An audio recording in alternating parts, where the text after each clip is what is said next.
Bonjour, j'espère que vous allez bien. Bienvenue sur Race de la Vie si c'est la première fois que vous suivez une des vidéos. Et si c'est pas la première fois, bon bah voilà, c'est la maison, hein. Mettez-vous à l'aise, tranquille, chill, au calme.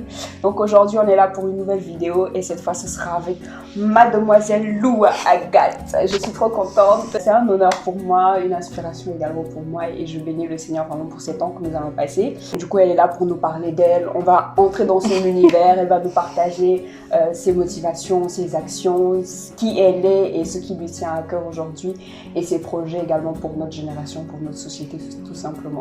Donc, je vais laisser Agathe se présenter. Qui est Agathe? Bonjour, c'est un plaisir pour moi de passer sur la chaîne Race de David. Je suis vraiment très ravie de l'invitation. Alors, je suis Agathe Loua, étudiante et jeune ambassadrice de l'UNICEF France en tant que bénévole, également coordinatrice du projet Zali lit écrit. Et c'est quoi Zali? Enfin, pourquoi Zali? En quoi est-ce que ça consiste également? Exactement. Le projet Zali lit écrit est un projet que nous avons mis en place pour promouvoir la lecture. Promouvoir la lecture, collecter des livres pour les mettre au sein de la bibliothèque régionale de Zéré-Gorée, pour vraiment voilà, encourager les jeunes, apporter notre soutien dans le domaine de l'éducation. Vu que je suis là, j'ai l'autre ami avec qui j'ai initié le projet qui est en Guinée, qui s'occupe un peu des activités de là-bas. Donc ici, souvent, je lance la campagne, on fait des collectes de livres, on les embarque par bateau et puis ça arrive là-bas. Pourquoi tu as pensé à ce projet? Qu'est-ce qui a fait qu'un jour tu t'es réveillé et tu t'es dit allez, je vais créer Zali, on va faire ça? C'est quoi ta motivation en fait derrière Zali? Pourquoi? Ce projet est parti vraiment d'un constat. D'un constat parce que je peux dire que j'ai eu la chance d'étudier en Guinée avant d'arriver en France. Donc cela m'a permis de faire la différence entre les deux éducations. Donc en étant en Guinée, à l'école, on n'avait pas accès à une bibliothèque. On pouvait même pas, c'est-à-dire que tu peux finir toutes tes études élémentaires sans même lire un livre. Et donc arrivé en France, à l'école où j'étais, il y a la bibliothèque, partout où je suis passée, parce que je suis passée un peu avec le déménagement, je suis passée dans plein d'écoles ici, donc à chaque fois, on a accès à une bibliothèque, même dans la ville, il y a des médiathèques, donc on a cette chance-là. Et des fois, quand je sors aussi dans les dépôts d'ordures, je vois des livres par terre, je me dis, ah! Donc c'est comme ça d'où m'est venue l'idée de vraiment de mettre en place ce projet pour vraiment accompagner nos frères. Et je me suis dit que je suis là, si j'ai la possibilité de le faire, autant le faire pour apporter mon grain. Mon engagement est plus vraiment dans le domaine éducatif. Et pour moi, la lecture, c'est la base. C'est la base de tout. La lecture permet d'ouvrir l'esprit, nous permet vraiment de développer notre analyse. C'est aussi parti d'un constat que j'ai fait dans mon entourage. On voit des mamans qui n'ont pas eu la chance d'étudier, même des papas, je dis vraiment dans l'ensemble, qui n'ont pas eu la chance d'étudier et aujourd'hui qui regrettent en fait. Donc pour moi, si vraiment j'ai la chance un jour de rendre l'école obligatoire et gratuite jusqu'à l'âge de 16 ans, c'est vraiment mon souhait en fait. Donc c'est vraiment le domaine éducatif parce que je me dis que tout tourne autour du papier. Je me dis que peu importe ce que tu veux faire dans la vie, que ce soit tu veux suivre une formation professionnelle, tu veux vendre quelque chose, tu veux faire du commerce, il faut au moins savoir lire, c'est vraiment la base quoi. Donc tout vraiment, je suis engagée dans ce projet-là pour vraiment promouvoir la lecture, promouvoir l'éducation. Ouais, je vois. Et pourquoi la ville de Zéré-Gorée? La ville de Zéré-Gorée. Alors, je suis guinéenne. Je suis guinéenne de la Guinée forestière. Comme on dit toujours, la charité bien ordonnée commence par Zéré-Gorée, c'est chez nous. Tu comprends? Je comprends rien. C'est vraiment un projet que je compte étendre dans toutes les autres villes de la Guinée. Mais je commence d'abord chez moi. C'est la base. Et puis petit à petit, on va avancer dans les autres villes. Du coup, tu es ambassadrice de l'UNICEF également. Et pourquoi en fait? Qu'est-ce qui fait que tu te sois engagée en fait dans ce type de bénévolat? Je suis engagée au sein de l'UNICEF. Cet engagement vient de deux volets en fait. Premièrement, de mon vécu, mais secondo, des constats que j'ai pu faire autour de moi. De mon vécu parce que j'ai été victime d'exclusion. Et l'UNICEF est l'ONG qui s'intéresse vraiment à tout ce qui est enfants, à tout ce qui est droit des enfants. Et donc, depuis toute petite, j'ai toujours eu ce sentiment d'avoir des droits, de me dire que mes droits sont violés en fait, parce que j'ai pas la chance de m'exprimer. Ça commençait déjà dans ma famille. Donc, j'avais pas la chance de m'exprimer. Quand ma famille a décidé de m'envoyer à l'excision, je ne voulais pas. Je me suis cachée de la famille pendant au moins 2 jours. J'étais dehors, je dormais comme par-ci par-là. Et jusqu'à ils m'ont dit, si je n'accepte pas de partir, on me vire de la maison. Et étant petite, je me dis, je vais partir où en fait? Qui va s'occuper de moi? Qui va financer mes études? Et donc, c'est ainsi que j'étais obligée de partir. Et jusque-là, je suis contre. C'est déjà trop tard, mais donc je me suis engagée à l'UNICEF pour pouvoir porter la voix des sans-voix, pouvoir m'engager à peut-être aussi sensibiliser nos parents, à sensibiliser d'autres jeunes, à prendre conscience des conséquences qui sont en retour de cette décision. Déjà, il y a eu le fait que c'était de mon vécu, mais aussi des constats du fait que aussi quand j'étais en Guinée, à l'école, la plupart des filles sont enceintes, il y a des grossesses précoces, donc mon engagement était aussi en rapport avec ça. Comment aussi sensibiliser les jeunes à étudier, à ne pas voir seulement que, surtout, elles ne sont pas assez informées sur les moyens de contraception, tout ça là, il n'y a pas assez d'informations, il y a trop de tabous dans nos familles, on ne peut pas s'exprimer, on ne peut rien, il n'y a pas d'échange entre père et fille ou bien fille et mère, des trucs comme ça. Comment montrer, comment vraiment sensibiliser nos parents dans ce sens-là. Et aussi, dans le constat, quand je suis arrivée en France, j'ai aussi constaté qu'il y avait trop d'harcèlement ici à l'école. Et moi-même, là, j'ai été victime de moquerie. Mais bon, cela ne m'a absolument pas impacté autant. Donc, je me suis engagée pour tout ça, en fait. Je me suis dit, il y a quelque chose qui se passe. Ce n'est pas normal. Je ne veux pas seulement être spectatrice de ce qui se passe, mais être actrice, en fait. Donc, tout vraiment mon engagement et porter la voix des sans-voix, etc. Donc, depuis mon engagement, je suis beaucoup plus engagée du côté sensibilisation ici, dans les écoles.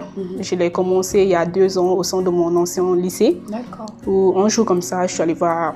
À ce moment, on avait une proviseure du lycée. Je suis allée la voir, je suis allée dans son bureau. Je lui ai exposé mon projet. Elle m'a très vite fait confiance, elle a accepté. Et avec plaisir, avec tous les membres tout le collectif du lycée. Ils m'ont accompagnée dans ce projet. Et pendant la semaine des examens, c'est-à-dire de terminale, il fallait occuper les secondes en fait. Du coup, on avait fait ça comme des activités parce qu'il fallait les trouver des activités à chaque fois. Donc, on a trouvé ça comme activité au sein de l'amphithéâtre du lycée. On recoupait au moins 2 classes. Pendant 1 heure, j'échangeais avec eux parce que je me dis toujours que la parole entre jeunes, ça passe toujours. Et surtout, le fait que j'ai été victime et qu'aujourd'hui, je viens leur faire part de mon expérience. Et leur faire comprendre que cela ne m'a pas impacté. Plutôt, ça m'a donné la force de pouvoir prendre la parole. Donc, c'est comment vraiment les sensibiliser à ne pas perdre confiance en eux. Dès qu'ils sont harcelés ou bien victimes de quelque chose et tout, ne pas baisser les bras. Ça doit plutôt vous renforcer. Donc, c'est comme tu as eu le courage en fait d'aller voir des personnes qui pouvaient qui avaient de l'autorité dans ton université pour leur proposer quelque chose. C'est-à-dire tu ne t'es pas dit bon, j'ai un projet, mais je sais pas comment. J'espère qu'il va accepter, tu l'as gardé dans ton coin et tout. Et je pense que ça, c'est vraiment un truc vraiment hyper important, c'est-à-dire oser aller voir les décisionnaires et leur dire voici ce que j'ai. C'est de l'audace quelque part, en fait. Tu as osé parce qu'ils pouvaient se dire... Ma devise, c'est oser. Quand j'ai quelque chose en tête, j'ose en fait, parce que pour moi, si tu n'oses pas, tu ne le sauras jamais si tu es capable. Donc, il faut oser dans la vie, il faut aller vraiment, à travers cette interview, je leur fais vraiment un gros coucou et leur dis vraiment merci d'avoir été là pour moi. C'était vraiment, j'ai rencontré des bonnes personnes au sein de mes établissements, vraiment, qui m'ont accompagnée jusque-là, qui continuent de m'accompagner. Quand tu décides en fait de faire quelque chose, il y a toujours des gens tout autour. Et quand c'est le Seigneur qui te met ça également à cœur, forcément, il dispose les cœurs autour de toi pour t'y accompagner, quoi. Et du coup, comment tu fais en fait pour arriver à joindre toutes tes activités? D'un côté, ambassadrice ONU, d'un côté, le projet Zali, et d'un autre côté, tu es étudiante aussi. C'est vrai, on ne l'a pas dit. Tu es étudiante également. Oui, je suis étudiante en droit, oui. Ouais, voilà. Et comment tu fais en fait pour joindre ces différents projets? Je pense que je ne sais, moi-même là, je ne sais pas.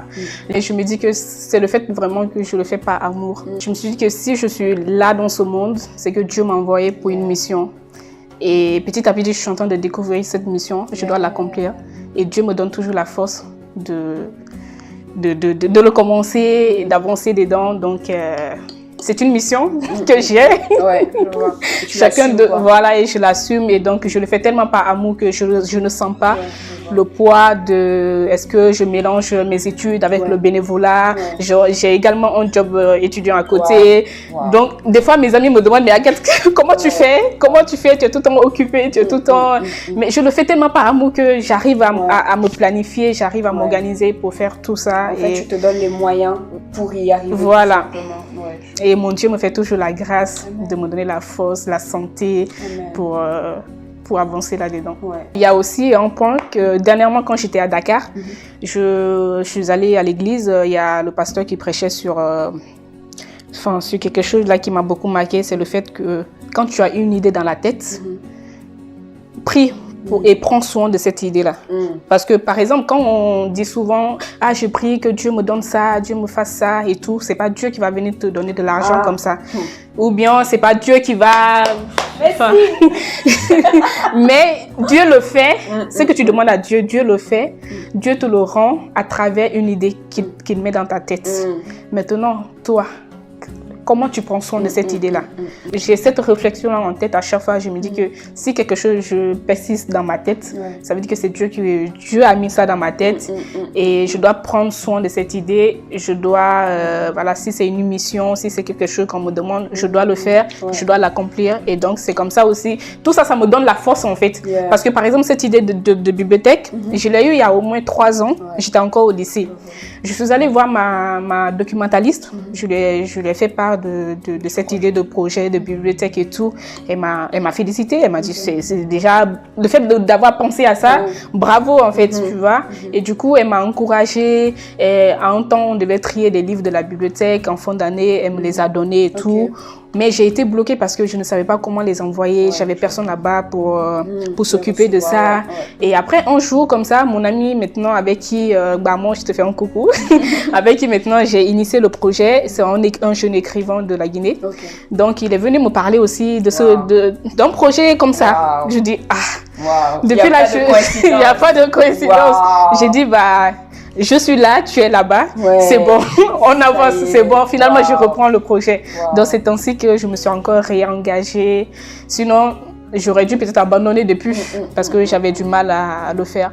Et du coup, qu'est-ce que tu rencontres souvent comme difficulté dans ta volonté d'impacter? Enfin, il y a la motivation, il y a la vision, il y a les projets et tout, mais j'imagine que tu dois souvent avoir des oppositions. Les difficultés que je rencontre souvent sont vraiment le manque de soutien, surtout quand on commence un projet, surtout que je suis étudiante. Et ces projets-là doivent être accompagnés. Donc parfois j'ai besoin d'accompagnement, mais il y a ce manque-là. Mais je rends aussi grâce à Dieu parce que j'ai mon entourage qui est là. J'ai des amis qui sont là vraiment aussi pour me soutenir. Il y a difficultés financières, accompagnement, tout ça. Qu'est-ce que tu dirais en fait à des jeunes comme toi, comme moi, même des plus jeunes, nos petits frères, nos petites sœurs? Il y a beaucoup d'adolescents qui me suivent sur l'As de David et je rends vraiment grâce à Dieu pour leur vie. Tout commence par eux en fait, même les enfants en fait, tu vois. Si déjà dès la base ils ont une certaine manière de penser et tout, je pense qu'en grandissant beaucoup de choses vont changer. Du coup, qu'est-ce que tu dirais à un jeune, à un enfant, à un adolescent qui a envie d'apporter quelque chose à la société mais ne sait pas par où commencer ou ne sait même pas en fait c'est quoi, tu vois, par exemple toi tu sais c'est quoi ta mission, mais par exemple si moi j'ai l'image, je me lève et que je me dis voilà j'ai envie de faire un truc, j'ai envie d'apporter de la valeur aux autres mais je n'ai pas de ressources, je n'ai rien, voilà, je commence comment en fait? Qu'est-ce que tu me conseillerais, qu'est-ce que tu conseillerais à ces personnes-là? Ce que je conseillerais aux plus jeunes qui souhaiteraient s'engager, apporter leur petit changement autour d'eux, serait vraiment lorsque vous avez l'idée là, osez. Parce que si vous n'osez pas, vous ne saurez pas si vous êtes capable ou bien si ce projet est réalisable. Osez et essayez de voir autour de vous qui a toujours été là pour vous. Cernez la bonne personne et allez lui faire part de votre projet. Échangez en fait, acceptez l'échange. Ne vous bloquez surtout pas parce que ce qu'on se dit généralement c'est que même si j'en parle à mon père, il va dire encore que je sais pas ce que je dois faire. Genre des trucs comme ça en fait, on se fait déjà des idées avant même d'essayer. Surtout parce qu'on aime ça. Enfin, il y a beaucoup de gens qui se disent que moi j'ai pas encore cet argent-là, j'ai pas encore cette somme-là, je peux pas commencer ça et tout. Oui, comment on fait? Faut faire avec le peu. Yeah. Tu te diras que je commence par même 1 centime. Ouais, les moyens du bord. Tu commences par les moyens du bord et puis petit à petit tu avances avec. En fait, la positivité nous permet de gagner d'avance en fait. De gagner parce que quand tu es assez positif sur ton projet, tu te fais confiance. Tu fais confiance à Dieu qui a mis cette idée-là dans ta tête. Peu importe ce que les gens vont dire autour de négatif sur ce projet, tu resteras toujours focus. Ça se voit qu'en fait, du coup, ta foi a un gros impact en fait sur ce que tu fais parce que c'est quelque part, c'est comme ce qui t'emmène à voir le positif, à te dire que Dieu a en réserve plus pour moi, il a en réserve plus beau pour moi. Donc, c'est à travers ce que Dieu accomplit dans ma vie de tous les jours en fait. Je me contente tellement du peu qu'à chaque fois, j'ai comme si chaque jour que Dieu fait, il y a un petit plus qui se rajoute en fait. Et cela m'encourage énormément. Comment est-ce qu'on pourrait te soutenir dans le projet Zali ou de façon générale quelles sont les actions qu'on peut poser à notre niveau? Pour mes projets, dans tout ce que je fais déjà, comme je l'ai dit, ne serait-ce que les petits messages assez positifs, assez encourageants, assez édifiants, c'est déjà le début. Et aussi, quand on parle d'un projet sur les réseaux sociaux, une fois qu'on ose maintenant publier quelque chose, partager autour de vous, en parler. Et puis, côté financier aussi, ne vous dites pas que, moi, j'ai pas grand-chose. Vous savez, même avec 1 euro, c'est déjà... Qu'est-ce que toi, ton engagement t'a apporté au sein de, que ce soit à l'UNICEF, de façon générale, qu'est-ce que ça t'a apporté dans ta vie personnelle? De façon générale, moi, personnellement, déjà, en arrivant en France, je me suis dit que j'ai un rôle à jouer dans la société. Je ne peux pas rester bras croisés de chez moi, tout ça. Je voulais me sentir utile aux autres. Je voulais me sentir utile aux autres. Donc, et moi-même, là, ça m'apporte grand parce que j'apprends à travers les autres. Et aussi, mon engagement a eu beaucoup d'impact sur la vie de mes copines, de mes camarades, positivement. Et qui me font souvent des retours. Et donc, ça m'encourage, en fait. Si j'arrive à impacter la vie d'une personne positivement, et que cette personne aussi arrive à impacter la vie d'une autre personne, c'est déjà beaucoup en fait. Vous voyez, quand on dit que le monde est chaotique, tout ça là, petit à petit comme ça, ça change. Donc moi déjà, non seulement avec l'engagement au sein de l'UNICEF, ça m'a ouvert vraiment des portes. Je suis là où je suis à l'université, c'est aussi grâce à tout ça. Et ça m'a forgé. Quand je vois aussi d'autres histoires, j'oublie la mienne. J'oublie la mienne, ça me forge, ça m'encourage, ça me donne de la détermination. Et voilà, ça m'apporte que du positif. Je te laisse faire le mot de la fin du coup. Donc mon mot de la fin serait vraiment, comme je l'ai dit précédemment, quand vous avez un projet, quand vous avez une idée, oser et persévérer parce que la persévérance est la noblesse de l'obstination.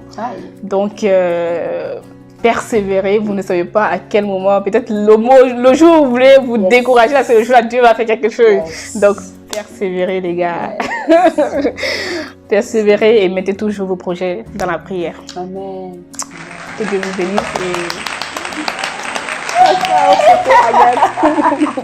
Non, merci beaucoup pour cette inspiration que tu as. Merci pour ton histoire et tout ce que tu nous as partagé. Et je prie vraiment que ça puisse toucher plusieurs d'entre nous. En tout cas, moi, ça m'a énormément touchée.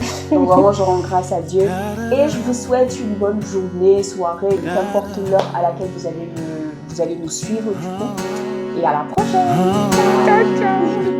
Si Dieu a mis un rêve dans ton cœur, écris-le, garde-le comme un trésor.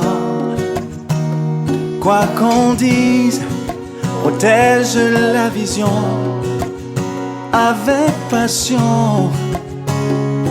Oh oui, quand tu sais de tout ton être que ce rêve ne vient pas de toi. Même si tu ne vois que le contraire, persévère. Oh oui, persévère. Elle s'accomplira.